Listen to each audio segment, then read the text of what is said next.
Welcome back. Today we're talking about the Challenger 2. If you're a Brit, this is the greatest thing since tea, which has also coincidentally never been involved in any major conflicts whatsoever.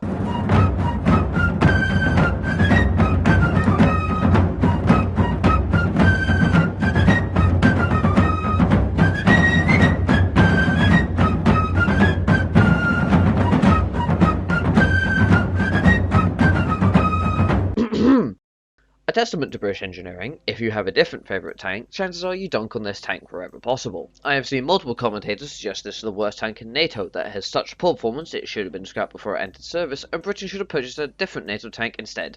I am a Brit, and the Challenger 2 is my favourite tank, along with the Firefly. But today I'm going to try and be as objective as possible, and hope to convince you that not only are the 14 Charlies sent to Ukraine a good thing, but that is actually the best tank for Ukraine. Before we get into it, make sure you like and subscribe alongside comment what you want me to analyse and cover next time. The Challenger 2, originally by Vickers Defence before being bought by BAE Systems, was designed as a replacement to the already ageing Challenger 1. The concept for the Challenger 2 went head to head with the Abrams, Leopard 2 and the Clare, but the design from Vickers was chosen for a variety of reasons, both confidence in British armour thanks to Challenger 1's performance in the First Gulf War, alongside it being the cheapest. The tank first entered service in 1994 with the Scots Dragoon Guards, and all tanks, some 447 units, were delivered by 2002. Armed with the Royal Ordnance 120mm L30A1 rifle tank gun and two 7.62 machine guns, one coaxial and one mounted to the loader's pintle, the tanks first saw service in Bosnia and have continued to be involved in British Army operations since. Armed with the L30A1 rifled gun, the Challenger 2 fires 3-min rounds, Charm 3 armour-piercing fin-stabilised discarding sabot, high-explosive squash head, and smoke rounds. Many people have stated that the reason Challenger kept the rifle barrel was due to accuracy. It is not. A rifle barrel firing modern APFSDS is actually less potent than a smoothbore gun. The reason the rifle barrel was maintained was thanks to the use of HESH rounds. HESH relies on the rifling to maintain accuracy through spin. However, as so often not mentioned when brought up when discussing tanks, we must look at doctrine and the targets Challenger was designed to counter. The Challenger harkens back to the days of British infantry tanks. If you aren't aware of what infantry tanks are, allow me to educate. History lesson. Thanks to the lessons of World War I, and I say those with quotation marks, the British developed two types of tank before World War II, the cruiser tank and the infantry tank. Cruiser tanks were designed to exploit breakthroughs and flanks, they were fast and lightly armed. Infantry tanks, however, were for supporting infantry, hence the name. It doesn't mean that they are slow and have relatively low power guns, but a decent amount of armour. However, this is intentional. The Churchill had a top speed of 50 miles an hour, the Matilda had a top speed of 60 miles an hour. You don't need to be going much faster when your entire point of existing is to provide local support for the infantry that surround you. They aren't going to be running faster, so you don't have to either. This doctrine is seemingly lost for a bit during the Cold War, but is picked up again by the Challenger 1 and 2. British tank forces are never going to be the armoured spear for NATO, there simply isn't enough of us. Instead, we surround our tanks with infantry and have them act as support. It's why the rifle gun was kept for the HESH round, infantry support. The HESH round, or demolition round as it is also sometimes referred to as, is fantastic at removing fortifications, buildings or light armour. Really anything that is actually going to annoy your accompanying infantry. I see it brought up so much that the Challenger 2 cannot counter modern Russian armour and in no way compares to the rounds fired by NATO counterparts. Again, the Challenger 2 was designed to counter the older Soviet armour, T-55s, T-64s, some T-72s, etc. Not the most modern T-90M or T-72B3. To counter those, the Challenger 3 is entering service. I have seen some sources suggest that Charm 3 has as little as 300mm of penetration and as much as 740mm. There seems to be a consensus though that it's about as comparable as the American M829A1, at around 600mm of penetration against rolled homogeneous armour. This was deemed sufficient, however, because again I must emphasise that Challenger 2 was designed to fight older Soviet tanks, not the most modern tanks, and likely relying on other weapons such as Javelin or other Western tanks to fill the gap against more modern ones. Also, judging by some sources, this means that Charm 3 is comparable to the Russian 3BM60 from the T-90. Some estimates put 3BM60 at 800-900mm, but I would personally doubt that, and the consensus of that round again seems to put it at around 600 to 650mm of penetration. And I feel like I have to keep saying this to counter common sentiment. The Challenger 2 was designed to support infantry. Stop thinking tank battles are like Kursk, where you have mass tank-on-tank engagements, whilst also conveniently ignoring the 2 million infantry also at Kursk and the fortifications, but sure, go ahead. Comparisons between tanks may be fun, but it's highly unlikely a lone tank is going to fight against another lone tank, so please stop thinking it. The British Army has what we call Armoured Infantry Brigades. We will use the 12th Armoured Infantry Brigade to demonstrate my point here. It is made up of King's Royal Hussars, Challenger 2, changed into Ajax, Royal Tank Regiment, Challenger 2, Royal Wessex Yeomanry, Challenger 2, 1st Battalion of Royal Welsh Armoured Infantry with the Warrior Infantry Fighting Vehicle, 1st Battalion of Mercian Regiment Armoured Infantry with the Warriors, 3rd Battalion of the Rifles, Mechanised Infantry with Foxhound and Husky, 3rd Battalion of the Royal Welsh Light Infantry, 4th Battalion Mercian Regiment Infantry, 4th Battalion Royal Logistics Corps, Supply, 4th Battalion Royal Electrical and Mechanical Engineers, 15th Signal Regiment, Communication Information Systems, 19th Regiment Royal Artillery, Royal Observers and AS-97 Propelled Gun, 26th Engineer Regiment, Specialist Armoured Engineers. Am I making my point yet? A tank or even a column of tanks are not going to go in alone. They are simply going to be the hard shell of a serious amount of accompanying force. Challenger 2 has 2nd generation Chobham or Dorchester armour, making it one of the most heavily tanks in the world, or at least its turret is, which you would hope for in a tank that weighs 62 tons. It can also be equipped with the Theatre Entry Standard add-on armour package, which includes further Dorchester armour, explosive reactive armour and bar armour to help protect against IEDs, shaped charges and tandem warheads. It has 10 smoke canister launchers and can generate smoke by injecting fuel into its exhaust manifold. On top of that, the tank's turret is electrically controlled, meaning there's no failure if there's a hydraulic leak and can operate from a dirty or chemically compromised environment for up to a week sealed. And this is where one of the biggest memes about British tanks comes in.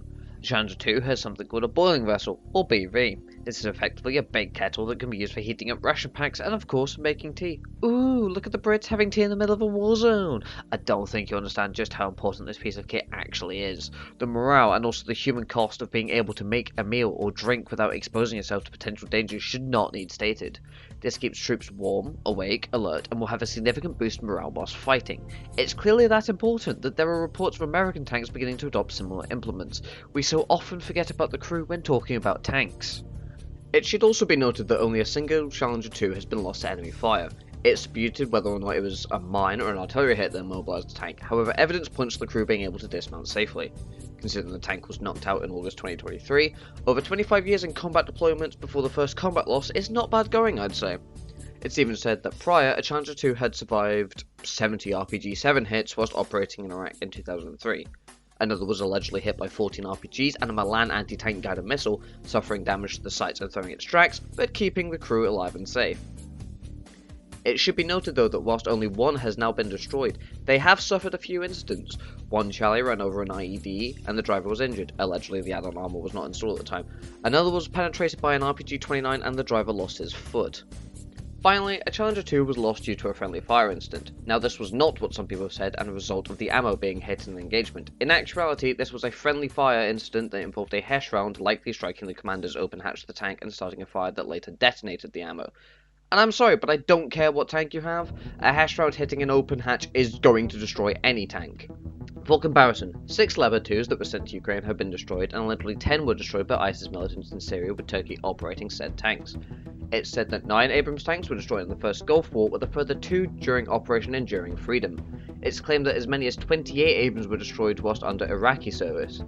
Back to the Challenger though, with the now confirmed first loss, this is still a pretty good survival record for the tank.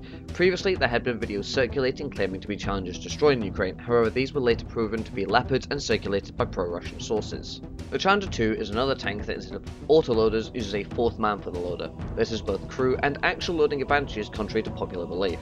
Firstly, having another bod and pair of hands is always helpful. For maintenance, just crew morale and cohesion, the inclusion of a 4th man can help boost the troops' morale and keep spirits up compared to a 3-man crew. Secondly, loading. Using the loader can be comparable and sometimes faster than an autoloader. Challenger 2 uses 2-piece ammunition, meaning the round and the propellant are loaded separately. This can speed up loading because the loader can already be holding the next projectile ready before the gun has even fired. I have seen Challenger 2 crews run at a rate of around a 5-second reload or 12 rounds per minute, comparable to the French Leclerc autoloader, but I did see a Challenger 2 commander saying his crew could get the reload to 4 seconds, which if believed, would give the tank a fire rate of 15 rounds a minute and faster than the Leclerc autoloader. Obviously, with a human loader, fatigue is a real possibility, and a sustained rate of fire of that amount could wear out the loader, which wouldn't happen on an autoloader. But I think the drawbacks are warranted because a sustained rate of fire at 12 rounds a minute is extremely unlikely. When the T-72's autoloader apparently has a reload rate of around 6.5 seconds, the manual loader doesn't seem that outclassed. Also, if the gun has a malfunction, obstruction, or failure to fire, the loader can easily access the gun to fix the problem, something that is much more difficult in an autoloading system. The Challenger 2 has a top speed of 37 miles an hour on-road and 25 miles an hour off-road thanks to the David Brown TN54E transmission. It is powered by the Condor CV12 engine that again has had its detractors but allegedly had a 100% reliability during Desert Storm for the Challenger 1, and was also tested by various other countries for engine replacements of their own tanks. It has 1200 horsepower, giving the Challenger 2 19 brake horsepower per ton. I have seen various people commentate on how you should factor in speed for a tank, and whilst I think some get closer than others, people don't take into account actual service. Some say the top speed is the most important thing, whereas some say acceleration is important. Whilst neither of these are wrong, I think it's more fair to question how fast is your tank likely to be going in the first place. It's all well and good saying my tank can go 45 miles an hour, but how often is your tank actually going that speed? Or you can say my tank can accelerate to X speed in 12 seconds. Again fab, but when is it needing to? Reverse acceleration is a good thing in case you take fire. We have seen with most Russian tanks that in order to retreat effectively, they have to expose the rear portion of their armour because they only have one reverse gear, meaning they reverse at their parking speed of about 2.5 miles an hour. The Challenger 2, however, does not have this problem thanks to its 2 reverse gears. It can reverse as fast as it can accelerate forwards. One of the biggest drawbacks for Challenger 2 that is pointed out by everyone is a lack of commander's thermal. There's an interesting point to this, however. It's been widely stated that yes, the commander can see using TOGS, the thermal observation gunnery sight mounted above the gun. This sight is for the gunner and simply displayed on the commander's screen. However, I found a British Army publication about their equipment that states as follows: the commander has a gyro-stabilized, fully panoramic sight with laser rangefinder and thermal imager. Do you know what that means? The commander has a thermal sight, because I highly doubt the British Army is going to call the gunnery sight and turret a panoramic sight. Now, whilst it is true that the base Challenger 2 doesn't have a commander's thermal, the Challenger 2 with Theatre Entry Standard does. By the way, there's a reason it's called Theatre Entry Standard, i.e. it goes into a theatre of operations with it automatically installed. This may only be for British tanks, but I felt the need to say it regardless because whilst nearly everyone cites that the Challenger 2 doesn't have a commander's thermal, they neglect to research enough to discover that it does actually have one with TES because it's not just add-on armour but does include other add-ons such as electromagnetic suites, etc. It's here I'm going to bring up the difficulty of finding reliable official information about this tank. If we use the commander's thermal as an example, I found one official source for and one against. The one that suggested it was this British Army publication. The one that denied it was a Rheinmetall illustration about the upcoming Challenger 3. I have also seen that even the Haynes manual for the tank, which having a lot of helpful information and specifics, has been reported by cruisers getting quite a bit wrong. I'm afraid that thanks to the smaller tank force compared to say the Abrams or Leopard, alongside the tank still being upgraded and in service, there simply isn't going to be a good amount of declassified information to reliably go off of. So to surmise as to why I think the Challenger 2 is the best tank for Ukraine to receive from NATO: a primary focus on infantry support, a capable gun with some Ukrainian crews claiming they can shoot up to 10 kilometers with it, good armour that can protect the crew from most threats on the battlefield, a particularly strong ability to work in hold down defensive positions, good crew comfort and the space with the ability to stay refreshed thanks to the BV, the ability to use demolition rounds which will help with pushing into fortified territory, and adequate speed and reliability to help the tank stay mobile and ready to fight. Obviously, they do have drawbacks such as their weight, 62.5 tons without any armour added, the unique 2-piece ammunition that can only come from Britain and can't be used in any other main tank gun, or that ammunition does seem to detonate and pop turrets after internal fires, which, a quick aside, is easier than people realise. During training, a Ukrainian crew rolled a Leopard and caused the turret to come out. A sufficient enough force will take the turret off any tank. What matters is the crew inside and if they can get out before that happens, which with the Challenger seems to have been the case for both incidents. Thanks for following me through this dive into the Challenger 2. Hopefully I've been able to convey my point about the Challenger 2 being right for Ukraine's conflict and why I think it's the best tank Ukraine can have that fits its style of operations. If you like this video, please like and subscribe to my channel and comment what you want me to cover next time. Until then.